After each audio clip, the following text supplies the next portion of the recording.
عن ابي هريره رضي الله تعالى عنه ان رسول الله صلى الله عليه وسلم قال ثلاث منجيات وثلاث مهلكات فاما المنجيات فتقوى الله في السر والعلانيه والقول بالحق في الرداء والسخط والقصد في الغناء والفقر فأما المهلكات فهوى المتبع والشح المطاع وإعجاب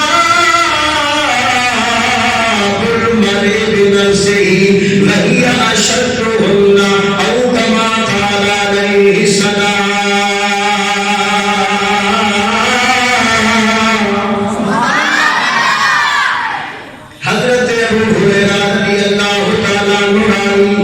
میرے کریم نبی سرور کائنات مفخر موجودات صلی اللہ علیہ وآلہ وصحبہ وسلم نے ارشاد فرمایا لوگوں تین چیزیں ایسی ہیں جو بندے کی نجات کا سبب بن جاتی ہیں.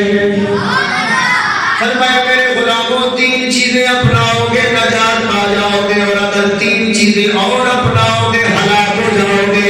اے میرے آقا نجات والی تین چیزیں کون سی ہیں؟ رحمت کونین صلی اللہ علیہ وسلم کے لبہائے مبارکہ کو بشائی رحمت کے پھول جھڑے سرکار نے فرمایا فَأَمَّا الْمُنْجِيَاتُ فَتَقْوَى اللَّهِ فِي السِّرِّ وَالْعَلَانِيَةِ. فرمایا میرے غلاموں نجات والی تین چیزوں میں سے پہلی چیز یہ ہے کہ بندہ اللہ کا خوف رکھنے والا ہو,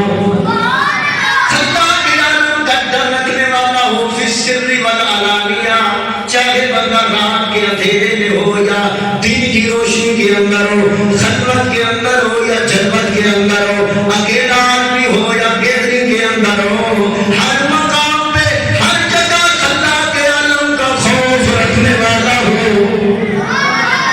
اگر خوف رکھنے والا ہوگا فرمایا وہ بندہ نجات پانے والا ہوگا. دوسری بات میرے کریم نبی صلی اللہ علیہ وسلم نے ارشاد فرمائی والقول بالحق في الرداء والسخط.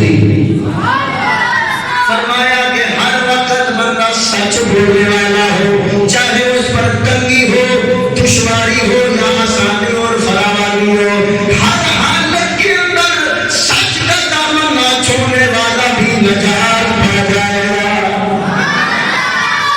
تیسرا آدمی نجات پانے والا کون ہے؟ رحمت کونین سرور کائنات صلی اللہ علیہ وسلم نے ارشاد فرمایا والقصد فی الغناء والفقر. میانہ روی اختیار کرنے والا, درمیانی نہج پہ رہنے والا, چاہے اس پر غریبی ہو, فقیری ہو یا اللہ تعالیٰ رزق کی فراوانی